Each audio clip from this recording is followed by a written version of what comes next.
अस्सलाम वालेकुम नाज़रीन, आप देख रहे हैं प्रोग्राम हेल्थ 21 और मैं हूं पलवशा महमूद और ईसा लैब की जानिब से आपको प्रोग्राम में खुशामदीद कहती हूं। उम्मीद करती हूं आप सब बिल्कुल ठीक होंगे, खैरियत से होंगे और अपना ख्याल रख रहे होंगे। नाज़रीन, आज का जो हमारा टॉपिक है, हम लोग आज जो इस प्रोग्राम में डिस्कस करने वाले हैं वो है फिजियोथेरेपी और फ्रोज़न शोल्डर के हवाले से हम लोग आज डिस्कस करने वाले हैं। इसी हवाले से बात करने के लिए हमारे साथ स्टूडियोज़ में मौजूद है डॉक्टर सामा शायर। मैं उनको वेलकम करना चाहूँगी। अस्सलाम वालेकुम डॉक्टर, कैसी हैं आप? जी डॉक्टर, मेरा आपसे सबसे फर्स्ट और बेसिक क्वेश्चन इस टॉपिक के हवाले से ये है कि फ्रोज़न शोल्डर बेसिकली होता क्या है? बेसिकली फ्रोज़न शोल्डर जो है वो हमारे पास बहुत पेनफुल कंडीशन होती है। इसमें जो पेशेंट आपके पास आ रहा होता है क्लिनिक में, इसमें उसको बहुत ज़्यादा सीवियर पेन आ रहा होता है शोल्डर जॉइंट पे और बहुत ज़्यादा स्टिफनेस हो रही होती है। इसमें इतना ज़्यादा पेन होता है कि patient even can't his movement तक नहीं कर पा रहा होता है। मोबिलिटी जो है वो उसकी बहुत ज़्यादा रिस्ट्रिक्शन रेंज में जा रही होती है। हम अपनी ज़ुबान में फ्रोज़न शोल्डर को मेडिकल में एडिसिव कैप्सुलाइटिस कहते हैं, क्योंकि इसके अंदर हमारे पास कंधे में मौजूद एक कैप्सूल होता है जो कि बहुत टाइट हो जाता है जी। इसकी फिर अलग सी वजूहात होती हैं जिसकी वजह से ये फ्रोज़न शोल्डर क्रिएट हो जाता है पर्सन्स को। ठीक, तो डॉक्टर इसके सिम्टम्स क्या होते हैं? हम लोग किस तरह इस चीज़ को डायग्नोस करेंगे कि अगर हम लोगों को शोल्डर में पेन है तो क्या ये फ्रोज़न शोल्डर की वजह से ही है? नहीं, शोल्डर पेन देखिए बहुत सी वजहों से होता है, लेकिन जो फ्रोज़न शोल्डर होता है उसमें स्पेसिफिकली कुछ रेंजेस जो होती हैं, आपके हाथ की कुछ हरकतें जो हैं वो आप नहीं कर पा रहे होते हैं। इसमें जैसे कि आप हाथ ऊपर नहीं उठा पा रहे होते हैं। अगर मरीज़ हमारे पास आता है तो हम उसको कहते हैं चलें आप हाथ उठा के देख लें, ऊपर की तरफ हाथ उठाएं, कान से ऊपर लेकर जाएं, या फिर आप कंघा दे सकते हैं, या पीछे पॉकेट में क्या आप हाथ डाल सकते हैं। तो ये कुछ रेंजेस होती हैं जो लेमैन इंसान जो है वो आराम से समझ जाता है। आम इंसान जो है वो समझ जाता है कि हाँ ये मैं नहीं कर पा रहा हूँ, तो हो सकता है मेरा जो शोल्डर है वो फ्रोजन हो रहा है, वो बिल्कुल स्टिफनेस में जा रहा है, अकड़ रहा है। जब वो अकड़ता है तो वो रेंज उससे ओपन नहीं हो पा रही होती है।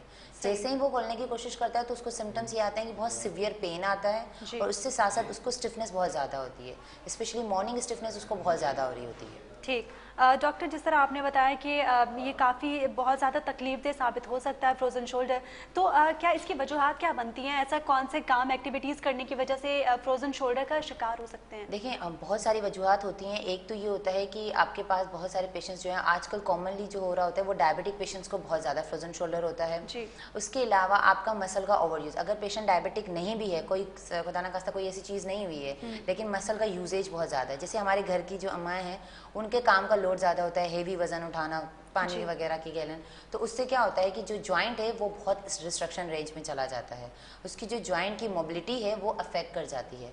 उसके साथ साथ क्या हो रहा होता है हमारे पास मोस्टली इसके अंदर जो पेशेंट्स मोबिलिटी में आ रहे होते हैं, लाइक स्ट्रोक के पेशेंट्स हैं जी, या एक्सीडेंट हुआ, शोल्डर का फ्रैक्चर हो गया, तो ऐसे पेशेंट्स क्या होते हैं कि उनकी मूवमेंट रुक जाती है, वो एक जगह पे हाथ बहुत लंबे टाइम तक रहता है, तो उसमें कैप्सूल की टाइटनेस सिवियर रेंज में चली जाती है, तो वो स्पेसिफिकली हाथ को मूव नहीं कर पा रहे होते हैं, तो उसको हम कंसीडर करते हैं now that will be the diagnosis of the frozen shoulder. ठीक, तो एक साइंटिफिकली अगर इसकी बात की जाए तो साइंटिफिकली भी क्या फ्रोजन शोल्डर, अगर आप जैसे डॉक्टर हैं आपके पास ऑब्वियसली पेशेंट्स आते होंगे इसके लिए, तो आप किस तरह डायग्नोस करती है इसका? स्पेसिफिकली जो आपने अभी तरीका बताया कि कुछ इसके स्पेसिफिक सिम्टम्स होते हैं जिसकी वजह से हम लोग ये डायग्नोस कर पाते हैं, तो क्या यही सिम्टम्स हैं जो नॉर्मल लाइफ में भी हम लोग अगर ये सिम्टम्स हों तो हम लोग ये सोचें कि ये फ्रोजन शोल्डर के सिम्टम्स ही हैं? जी, आपके पास अगर पेशेंट इस टाइप का आ रहा है, जैसे फिर मिसाल तौर पे सिर्फ कंधे में दर्द है लेकिन हाथ चारों तरफ मूव कर रहा है, तो ये फ्रोजन शोल्डर नहीं है। लेकिन अगर आपका हाथ आपके कान के ऊपर की तरफ आप लेकर जाएं, नहीं जा पा रहा है, या फिर आप कंघा नहीं दे पा रहे हैं, या आपका हाथ पॉकेट वाली वॉलेट में नहीं जा पा रहा है, तो इसका मतलब है कि आपकी स्पेसिफिकली रेंजेस अफेक्ट हैं।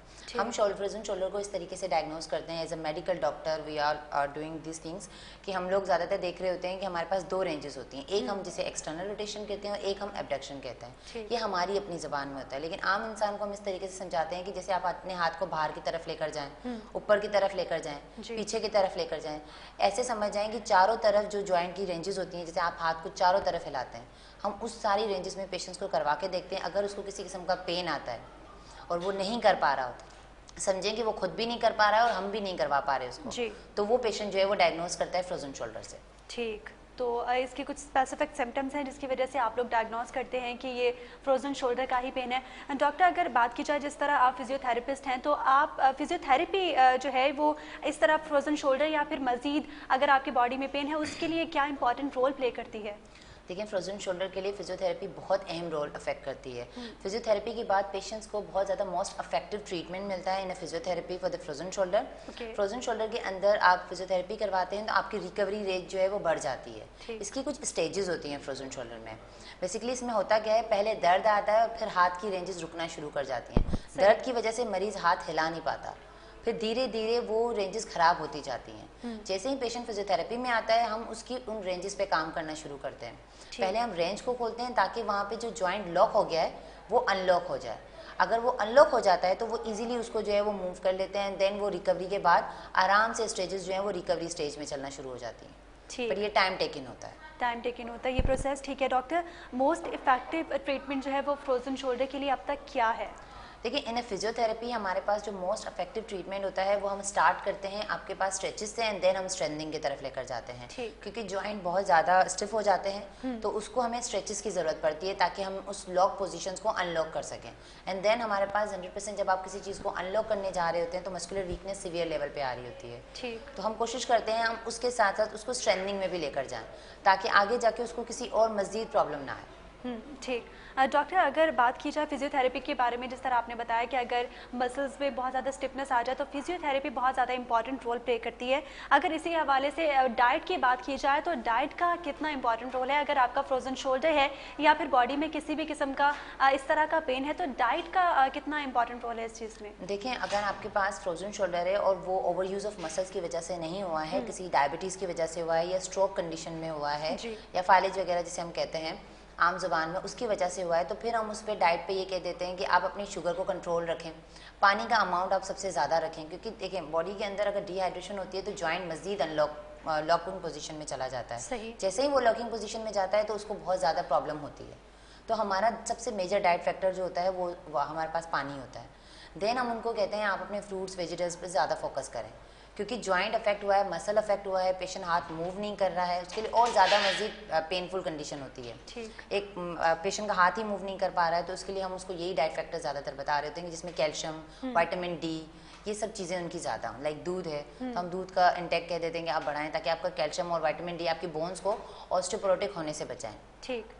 तो डॉक्टर क्या ये फ्रोजन शोल्डर के लिए फिजियोथेरेपी वाहिद सॉल्यूशन है या आप कोई ड्रग्स वगैरह लेके भी इस तरह की पेन से जो है वो खुद को रिलीफ दे सकते हैं? देखिए नहीं, फिजियोथेरेपी सबसे ज़्यादा अहम रखी जाती है फ्रोजन शोल्डर के लिए और पेशेंट्स मोस्टली जो ट्रीट भी हो रहे होते हैं वो फिजियोथेरेपी से हो रहे होते हैं। मेडिकेशन या ड्रग थेरेपीज इसलिए नहीं दी जाती हैं क्योंकि ये टाइम टेकिंग होती हैं, टेम्प्रेरी होती हैं, बहुत टेम्प्रेरी होती हैं। आप मेडिसिन लेते हैं और पेशेंट रिलीफ फील करता है एंड देन अगेन वो चीज़ वापस होना स्टार्ट हो जाती है।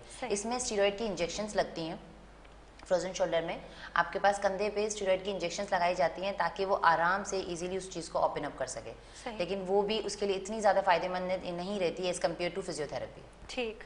डॉक्टर अगर बात की जाए, अक्सर लोग ये सोचते हैं कि अगर उनको किसी चीज़ का पेन है कि बॉडी में किसी भी पार्ट में उनको पेन हो रहा है तो वो ज़्यादातर जो है उनका कोशिश होती है कि वो पेन किलर लेके वक्ती तौर पे, जिस तरह आपने बताया कि टेम्प्रेरी ये होता है और वक्ती तौर पे ख़ुद को रिलीफ दें, तो ये किस हद तक जो है वो ख़तरनाक साबित हो सकता है? देखें ये इस तरीके से होगा कि जैसे आप अपने आप को इग्नोर कर रहे हैं।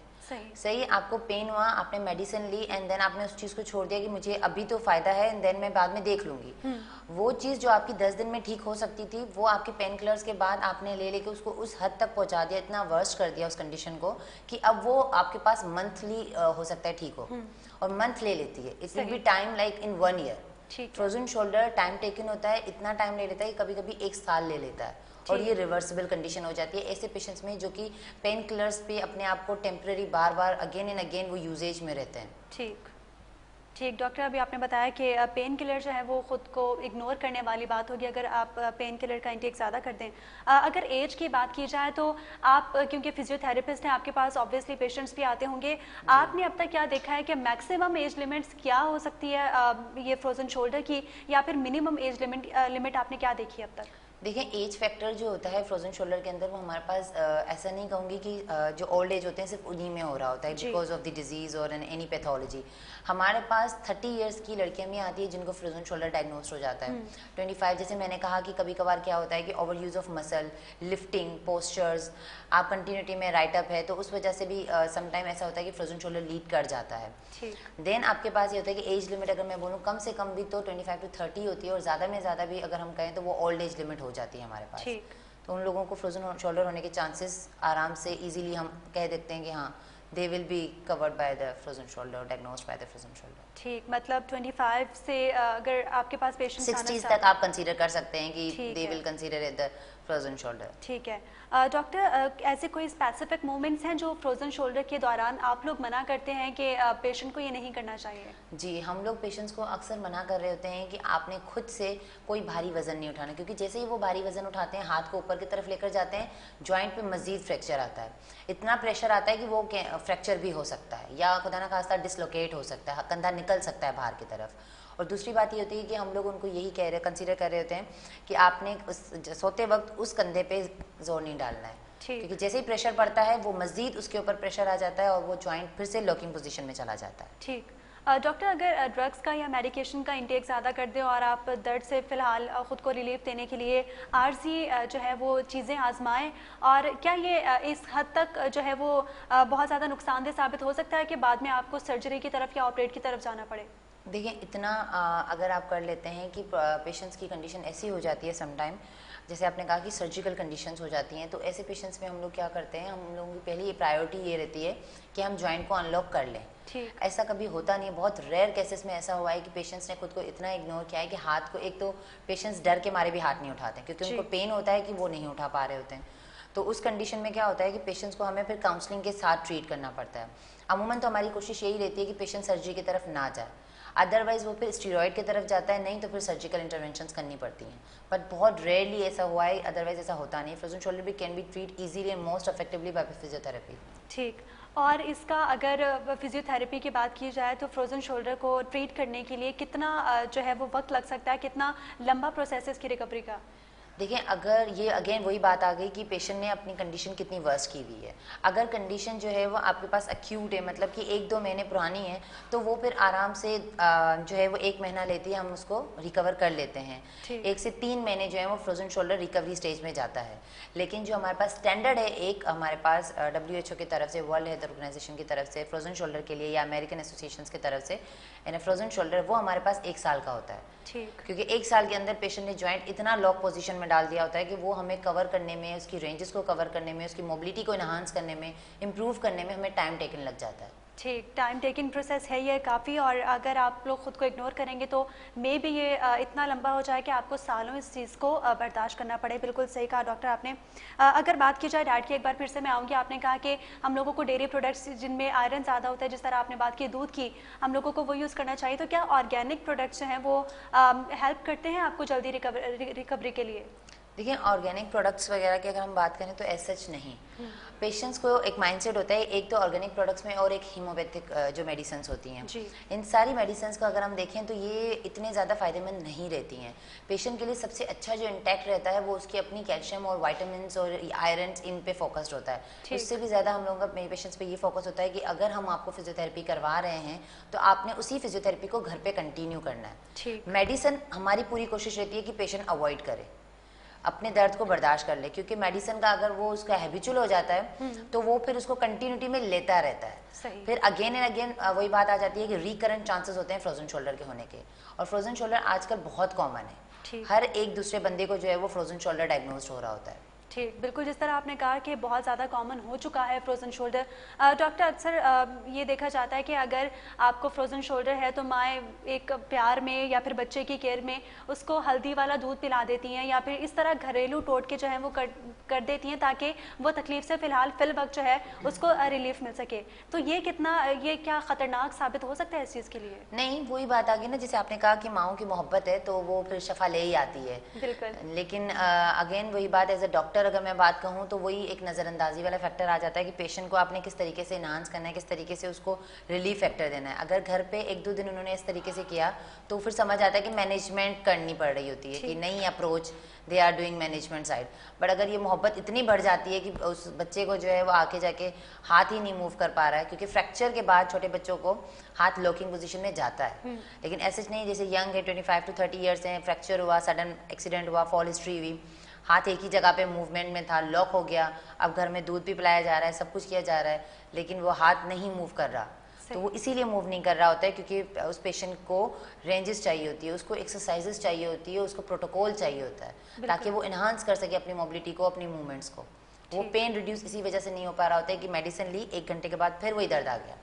ठीक, बिल्कुल ठीक कहा डॉक्टर आपने कि आपने एक बहुत अच्छी बात की जो कि मुझे बहुत अच्छी लगी कि बेशक माएँ जो अपने बच्चों के लिए करती है उसमें शिफा आ ही जाती है। तो वेल हम लोग नाज़रीन आज बात कर रहे थे फ्रोज़न शोल्डर के हवाले से।